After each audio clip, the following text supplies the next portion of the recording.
Lieutenant Raven Walsh stood at attention outside the gleaming doors of Earth's primary diplomatic center, trying not to fidget with her formal uniform. As the youngest officer ever assigned to First Contact Protocol, she couldn't afford to show any nervousness. The approaching Stellari ship would make history, and she needed to be perfect. The vessel descended like liquid starlight, its crystalline surface refracting the morning sun. Raven had studied everything available about the Stellari, but nothing prepared her for their ethereal beauty. As the ship's hatch opened with a musical chime, she straightened her spine and remembered her training. The Stellari diplomat who emerged moved with impossible grace. Her skin had a pearlescent quality that seemed to shift colors with each movement, and her eyes were completely silver, lacking pupils or iris. She wore what appeared to be living crystal, forming and reforming around her tall, willowy frame. "Welcome to Earth," Raven said, bowing slightly. "I'm Lieutenant Raven Walsh, your liaison during your stay. Please, after you." She gestured toward the building's entrance with a practiced sweep of her arm. The Stellari diplomat stopped abruptly, her head tilting at an angle that seemed just slightly too sharp to be natural. "Explain yourself, human." Raven blinked, caught off guard. "I'm sorry. You suggest I proceed first into an unknown structure. Is this some form of test?" The diplomat's voice had an otherworldly resonance, like wind through crystal. "No, not at all," Raven replied, trying to maintain her diplomatic composure. "It's a courtesy. Ladies first, as we say." The Stellari's skin rippled with colors that Raven suspected indicated confusion. "You wish me to enter first, as a sign of respect?" "Yes, exactly. That is." The diplomat paused, searching for words. "Illogical. In Stellari culture, to allow another to proceed first is to designate them as expendable. Suitable for triggering any defensive measures or identifying threats." Raven couldn't help but laugh, though she quickly tried to stifle it. "I assure you, there are no threats or defensive measures. It's simply a human custom of politeness, especially toward women. You gender specify your courtesy protocols." The diplomat's skin shifted to a deep blue that Raven hadn't seen before. "Fascinating. I am Nyx, third emissary of the Stellar Concordat. And you?" She moved closer, silver eyes studying Raven intently. "You are suggesting that humans deliberately place those they respect in potentially vulnerable positions?" "Well, when you put it that way, it does sound a bit odd," Raven admitted. "But it's about trust and respect, not vulnerability. Though I suppose those concepts aren't mutually exclusive." Nyx's skin rippled again, this time with patterns that reminded Raven of starlight on water. "Your species continues to surprise us, Lieutenant Walsh. We had assumed humans were simple creatures, driven by basic needs and impulses. But this suggests layers of complexity we had not anticipated." As they finally entered the building together, Raven noticed Nyx watching her with increasing interest. "Tell me, Lieutenant, what other contradictory customs do humans employ in the name of courtesy?" "Well, we also hold doors open for others, offer our seats to those who might need them more, and you deliberately inconvenience yourselves for others' comfort." Nyx interrupted, her skin now showing patterns Raven hadn't seen in any of the briefing materials. "Yes, that's another aspect of human courtesy. Remarkable. Your species makes a practice of calculated vulnerability in willing inconvenience, and you consider this civilized?" Raven smiled. "We consider it kind." "Kind," Nyx repeated the word as if tasting it. "Your language has many words for concepts we find difficult to quantify. Yet this interaction suggests there may be more to learn from humans than our preliminary studies indicated." As they approached the conference room where the rest of the diplomatic team waited, Nyx suddenly stopped. "Lieutenant Walsh, I believe I would like to experience more of these human courtesies. For diplomatic purposes, of course." "Of course," Raven replied, trying to hide her amusement. "Though I should warn you, some of our customs might seem even more illogical than ladies first. Then I look forward to having my understanding of logic thoroughly challenged. Nyx's skin sparkled with what Raven was beginning to recognize as genuine enthusiasm. After you, Lieutenant. Oh. I thought allowing others to go first was a sign of considering them expendable. Perhaps, Nyx's voice carried a hint of something Raven couldn't quite identify. I am attempting to adapt to human customs. Unless you find that inappropriate. Raven felt her cheeks warm slightly. Not at all. Cultural exchange is part of my duties, after all. Indeed, Nyx replied, her skin shimmering with new patterns. I suspect this assignment will be far more interesting than either of us initially anticipated. The next 3 days tested every bit of Raven's diplomatic training. Nyx's fascination with human customs had evolved from simple curiosity into what felt like an elaborate experiment, with Raven as the primary test subject. Explain again, Nyx said as they walked through the diplomatic center's garden, her crystalline form catching the sunlight in ways that made it difficult for Raven to maintain eye contact. Humans give flowers to express affection. You deliberately kill living organisms to convey emotional attachment. Raven suppressed a sigh. It's more complicated than that. The flowers symbolize beauty, appreciation, the ephemeral nature of. She stopped as Nyx suddenly moved closer, silver eyes studying her with unnerving intensity. Your skin tone has changed again, Nyx observed. This happens frequently when we discuss human customs of affection. Is this another form of communication? It's called blushing, Raven managed, trying to step back but finding herself against a garden wall. It's not exactly voluntary. Fascinating. Nyx's own skin rippled with patterns that reminded Raven of Aurora Borealis. Humans cannot control their physiological responses to emotional stimuli, yet you build entire social structures around deliberately exposing vulnerabilities. The contradiction is intriguing. Before Raven could respond, her comm unit chimed. Lieutenant Walsh, Admiral Harrison's voice crackled through. We need you and the Stellari diplomat in the main conference room. Immediately. The tension in the garden dissipated as they hurried to the meeting. Inside, they found Admiral Harrison looking grim, surrounded by holographic displays showing what appeared to be sensor data. We've detected anomalies in the Kuiper belt, Harrison announced without preamble.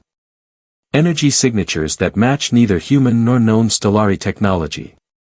Third emissary, we need to know if your people have any insight into this.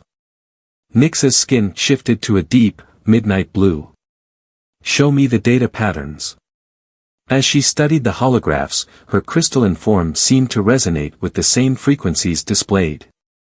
These are void hunters. The room fell silent. Raven had read about void hunters in the classified briefings, a mysterious species known for appearing out of nowhere, harvesting resources, and disappearing again, leaving devastation in their wake. They're drawn to unique energy signatures, Nyx continued. The combination of human technology and Stellari presence here must have attracted their attention. She turned to Raven, her skin now pulsing with urgent patterns. Your solar system's unusual composition of elements would be irresistible to them. Harrison straightened. How long do we have? Days, perhaps. They're methodical in their approach. Nyx's voice carried harmonics of concern that made the windows vibrate slightly. My ship's sensors might be able to track their movements more precisely, but... Do it, Harrison ordered. Lieutenant Walsh, assist the third emissary with whatever she needs. This is now your primary mission. As they hurried to Nyx's crystalline ship, Raven noticed the Stellari diplomat's usual fluid grace had taken on a sharp, urgent quality. Inside the vessel, the walls seemed to pulse with living light, responding to Nyx's presence. Your assistance may be problematic, Nyx said as she interfaced with the ship's systems. Stellari technology responds to our crystalline resonance. Humans typically find the frequencies uncomfortable. I'll manage, Raven replied, though she could already feel a slight buzzing in her teeth. What do you need me to do? Nyx's skin sparkled with what Raven had learned to recognize as surprised approval. Most humans would have retreated by now. The resonance will only increase. Most humans haven't spent 3 days studying alien customs with a fascinating diplomat, Raven said before she could stop herself. The patterns in Nyx's skin shifted to configurations Raven had never seen before. Fascinating, you say? There was something in her harmonic tone that made Raven's pulse quicken. An interesting choice of words, given our current crisis.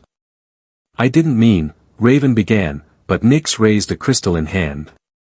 The sensors are detecting something unusual. The ship's walls pulsed with new patterns. The Void Hunter's approach vector suggests they're not just following energy signatures. They're being drawn to something specific. Raven studied the holographic display, trying to ignore the increasing resonance that made her entire skeleton feel like it was humming. These patterns, they look almost like they're following a signal. Precisely. Nyx's form seemed to shimmer with intensity. Someone is deliberately attracting them here. The question is, who would benefit from bringing Void Hunters to Earth? The implications hit Raven like a physical blow. You think someone's sabotaging the human Stellari diplomatic mission? It would be an effective way to prevent our species from forming an alliance.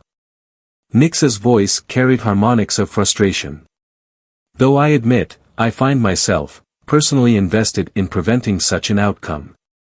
Their eyes met across the pulsing crystalline chamber, and Raven felt that now familiar warmth in her cheeks. Personally invested? Indeed.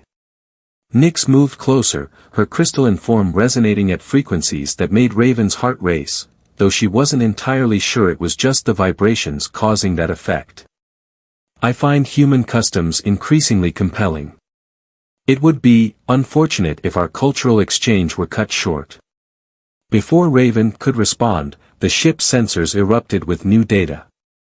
The Void Hunters were accelerating, their trajectory now clearly aimed at Earth. Whatever was drawing them here, they were running out of time to stop it. The crystalline ship's control chamber hummed with increasing intensity as Raven and Nyx worked to trace the signal attracting the Void Hunters. Raven's head throbbed from the resonant frequencies, but she refused to step away from the holographic displays. The signal pattern is familiar, Nyx said, her form shimmering with frustrated recognition. It bears similarities to obsolete Stellari communication protocols, but with elements I don't recognize. Raven squinted at the data streams, fighting through the discomfort. Could it be a hybrid? Something combining Stellari and human technology? Impossible. Nyx's skin flickered with dismissal. Human technology isn't advanced enough to, she stopped abruptly, silver eyes fixing on Raven. I've offended you. No, you're probably right, Raven said, though her tone suggested otherwise. You're doing it again. Saying one thing while your physiological responses indicate another. Nyx moved closer, her crystalline form casting prismatic patterns across Raven's face. Why do humans deliberately obscure their true reactions? Sometimes it's easier than explaining complicated feelings. Raven tried to focus on the data rather than their proximity. Like how I know you're technically correct about human technology, but it still stings to hear it. Pride, Nyx's voice carried harmonics of understanding. Another human trait we found puzzling. You take personal offense at factual observations about your species' development stage. When you put it that way, it does sound irrational, Raven admitted. Then something in the data caught her eye. Wait. Look at this frequency pattern. The holographic display zoomed in on a particular signal stream. Nyx's form resonated with surprise. That's impossible. This segment contains human encryption protocols. Not current ones, Raven studied the pattern intently. This is based on something we abandoned years ago because it was too easy to crack. But someone's modified it, weaving it into the Stellari protocols in a way that creates a hybrid signal that would be irresistible to Void Hunters, Nyx finished. Her skin rippled with patterns Raven had learned to associate with excitement.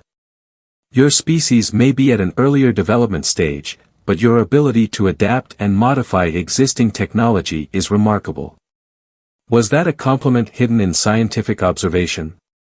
Perhaps I'm developing an appreciation for human communication styles. Nix's form shimmered in what might have been amusement. Though I must say, your persistent ability to focus on social interaction during a crisis is somewhat concerning. Multitasking is another human specialty, Raven said, then turned serious. But this hybrid signal, it means whoever's behind this has access to both human and Stellari technology. Indeed. The list of suspects is surprisingly short. Nix interfaced with her ship's systems, bringing up new data streams. There are only 3 locations on Earth where such a combination would be possible. The holographic display highlighted 3 points: the primary diplomatic center, a research facility in Antarctica, and a deep space monitoring station in the Atacama Desert. The signal's too strong to pinpoint exactly, Nix said, frustration adding sharp harmonics to her voice. And we don't have time to check all 3 locations before the Void Hunters arrive. Raven studied the map, her tactical training kicking in. We don't need to check all 3. The Antarctic facility is in winter lockdown, minimal staff, maximum security. The Atacama station is too exposed, anyone sending unauthorized signals would have been detected by astronomical observers. The diplomatic center, Nix's skin darkened with realization. Where both our species' technologies are openly housed. Where security protocols are deliberately relaxed to demonstrate trust. And where everyone's attention is focused on the historic first contact between humans and Stellari, Raven added. Perfect cover for someone with less diplomatic intentions. Nix's form seemed to crystallize with decision. We need to move quickly, but carefully.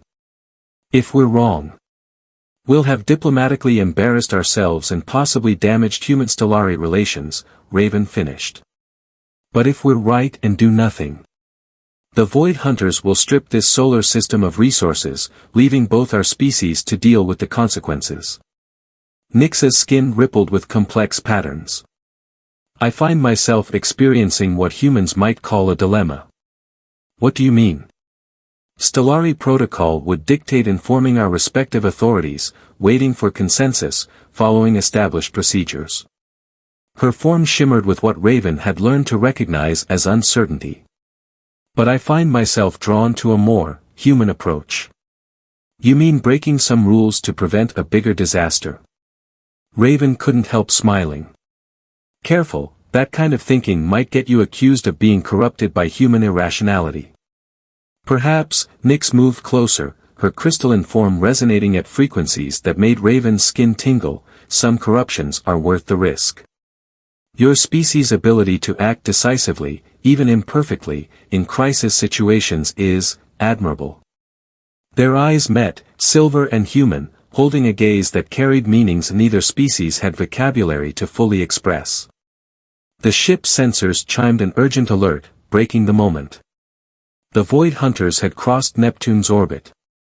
Time for a human approach? Raven asked. Nix's skin sparkled with what might have been anticipation. Indeed. Though I believe one of your human sayings is appropriate here, ladies first. I thought you considered that an insult. I'm developing a new appreciation for human customs. Nix's voice carried harmonics of warmth. Particularly when they involve trusting one's chosen companion. Together, they began planning their unauthorized investigation of the diplomatic center, both aware they were crossing more boundaries than just professional ones. The fate of their planets hung in the balance, but somehow, the growing connection between them felt equally momentous. Infiltrating the diplomatic center's secure areas proved surprisingly easy, too easy, Raven thought as she and Nix made their way through dimly lit corridors. The usual security patrols were absent, and several doors that should have been locked stood slightly ajar. Someone wants us to find something, Raven whispered, her tactical training screaming warnings at her. Nix's crystalline form had shifted to absorb light rather than reflect it, making her nearly invisible in the shadows. Agreed. The pattern suggests deliberate misdirection. They reached the central computer core, where human and Stellari systems had been carefully integrated. The door wasn't just unlocked, it was damaged, with scorch marks around the control panel. Amateur theatrics, Nyx's voice carried harmonics of disdain. No experienced saboteur would leave such obvious signs. Unless they wanted to be discovered, Raven realized.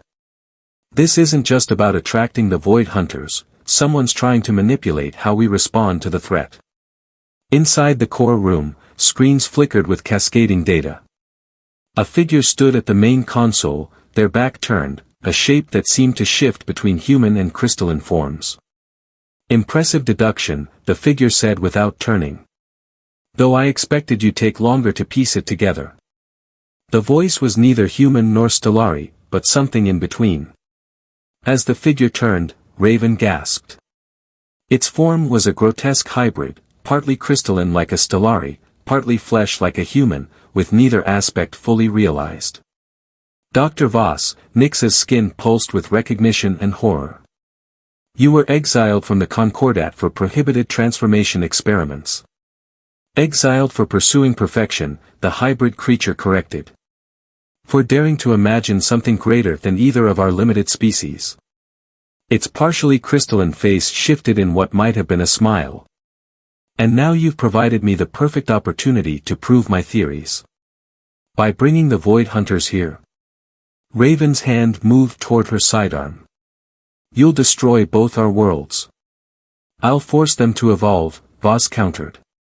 Nothing drives adaptation like survival pressure. When the hunters come, both species will have to change, or die. Those who survive will be stronger. Better. More like me. Nyx's form resonated with frequencies that made the air itself seem to vibrate.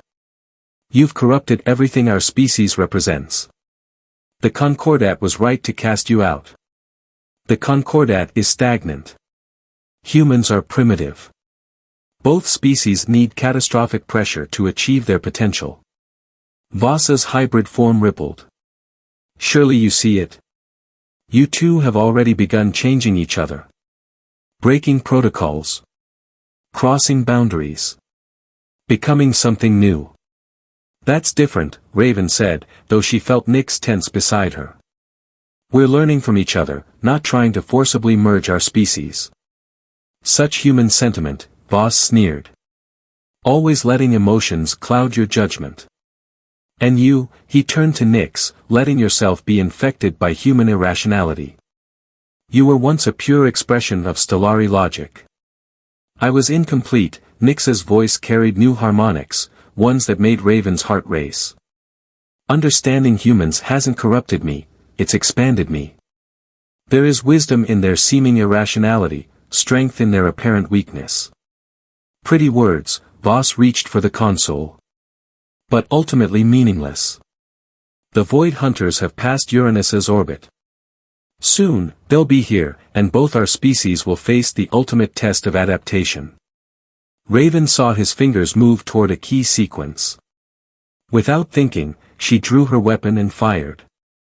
The energy pulse passed through Voss's shifting form harmlessly, striking the console behind him. Human weapons, he laughed. As ineffective as your species. But Raven was already moving, tackling him away from the console while Nyx's crystalline form resonated at frequencies that made Voss's hybrid body shudder. They crashed into the bank of computers, sending sparks flying. The signal, Raven shouted. We have to disrupt the signal. Nyx interfaced with the nearest terminal, her form glowing with effort. The hybrid protocols are locked. I can't. Then we do this the human way. Raven grabbed a fallen piece of equipment and swung it at the main server bank. The crash of breaking technology filled the room. No. Voss's form flickered between states rapidly. You don't understand what you're destroying. Oh, we understand perfectly, Raven continued smashing equipment while Nyx used her crystalline resonance to disrupt the remaining systems. We're choosing a different path of evolution, one that doesn't require genocide to progress. The hybrid signal began to break down, its patterns dissolving on the remaining functional screens. Voss screamed, a sound that was neither human nor stellari, and lunged at Raven. But Nyx interposed herself, her crystalline form vibrating at frequencies that made Voss's hybrid body begin to destabilize. "You see," he gasped as his form started to break apart. "This is what happens when species mix. Chaos. Destruction." "No," Nyx's voice was firm. "This is what happens when someone tries to force evolution instead of letting it happen naturally. Through understanding. Through trust. Through choice." The last of the hybrid signal died as Voss's form collapsed into inert matter, neither crystal nor flesh, but a cautionary example of forcing change rather than embracing it naturally. In the sudden silence, Raven and Nyx looked at each other across the destroyed computer core. The Void Hunters would detect the signals lost soon, hopefully before they committed to their approach vector. "Your human approach was effective," Nyx said finally, her skin shimmering with what Raven now recognized as affection. "If somewhat messier than stellari methods."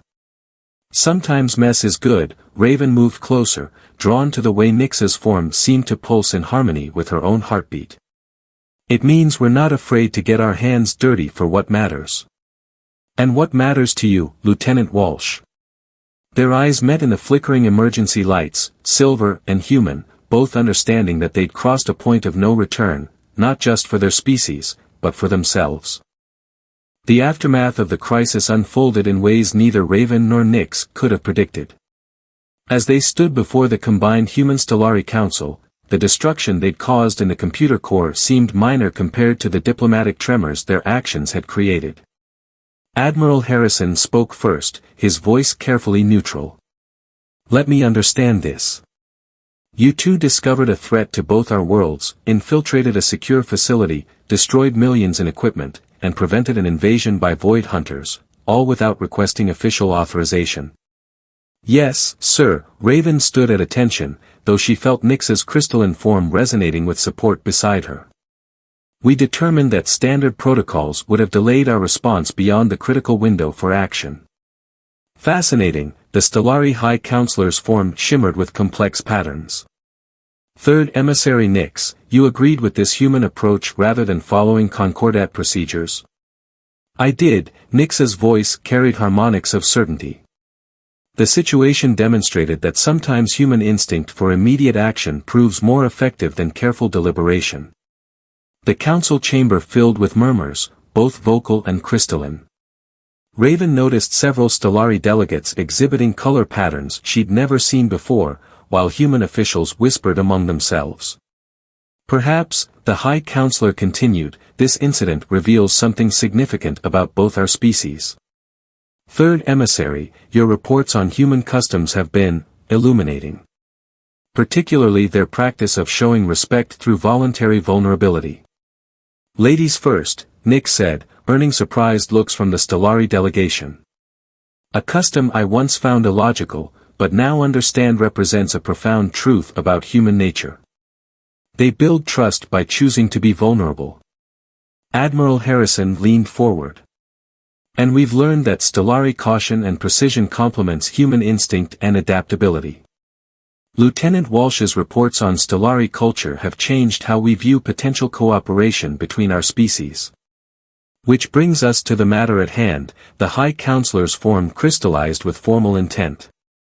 The threat posed by Dr. Voss revealed both the dangers and opportunities of our species' interaction. His attempt to force artificial evolution failed, but natural evolution. The Counselor's gaze fixed on Raven and Nyx. "That appears to be already underway." Raven felt Nyx's form shift slightly closer, their energies, human warmth and crystalline resonance, harmonizing in a way that felt both natural and revolutionary. "We propose," Admiral Harrison stood, "a new joint initiative. The Human-Stellari Cultural Exchange Program, with you two as its first official representatives. Your unorthodox partnership," the High Counselor added, "has demonstrated that our species can complement each other without compromising our essential natures. You've shown us a path forward that neither of us could have discovered alone." Raven felt Nyx's surprise through the subtle changes in her crystalline resonance. You want us to continue working together? Officially? More than that, Harrison smiled. We want you to teach others what you've learned. How to bridge our differences without losing what makes each species unique. How to find strength in apparent contradictions. Like finding logic in letting others go first. Nyx's voice carried harmonics of amusement. Or wisdom in acting before all facts are known. Exactly, the High Counselor's form shimmered with approval. Your partnership has already inspired others. Several Stellari diplomats have requested training in human customs, while human officials have expressed interest in learning our resonance patterns. Later, in the diplomatic center's garden where their journey had begun, Raven and Nyx absorbed the implications of their new role. Cultural exchange representatives, Raven mused, watching the sunset paint Nyx's crystalline form in spectacular colors. Not exactly what either of us expected from first contact. Indeed, Nyx moved closer, her resonance harmonizing with Raven's biorhythms in a way that felt like destiny. Though I must admit, human unpredictability has proven remarkably attractive. Just the unpredictability? Raven teased, earning patterns of color she'd come to cherish. Among other qualities, Nyx's form shimmered with emotion.